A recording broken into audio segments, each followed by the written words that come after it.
Salut à tous, bienvenue sur Noir Célèbre, la page qui met en lumière des figures africaines et afrodescendantes souvent méconnues, mais incroyablement inspirantes. Aujourd'hui, on part en Algérie, au XIe siècle, pour découvrir une femme incroyable, Lalla Fatma Nsoumé, la Jeanne d'Arc du Djougjoura. Nous sommes au milieu du XIe siècle. L'Algérie est colonisée par la France depuis 1830. La conquête est brutale, villages brûlés, population massacrée, terres confisquées.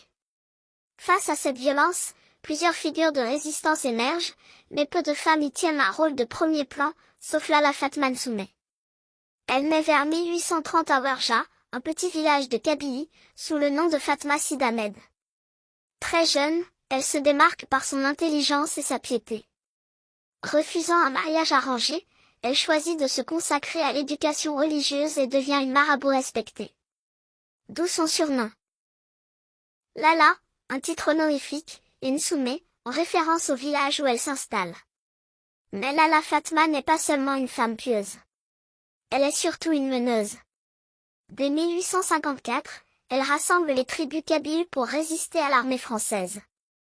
Elle collabore notamment avec Chérif Boubagla, un autre grand résistant. À une époque où les femmes n'ont quasiment aucun pouvoir politique, Lalla Fatma dirige les conseils de guerre, galvanise les combattants et organise l'approvisionnement en armes et vivres.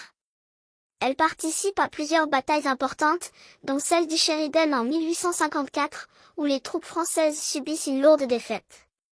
Son charisme est tel que même ses ennemis la surnomment la Jeanne d'Arc berbère. Mais l'armée française n'a pas dit son dernier mot. En 1857, le maréchal Randon lance une gigantesque offensive sur la Kabylie. Supériorité numérique, armement moderne, les résistants sont débordés. Après plusieurs jours de combats acharnés, Lalla Fatma est capturée. Mais même emprisonnée à Tabla, puis à Aïn el Hammam, elle reste digne et refuse de collaborer avec les autorités françaises. Elle meurt en détention en 1863, à seulement 33 ans. Aujourd'hui, Lalla Fatma Nsoumé est une icône en Algérie. Son courage inspire peintres, écrivains, historiens.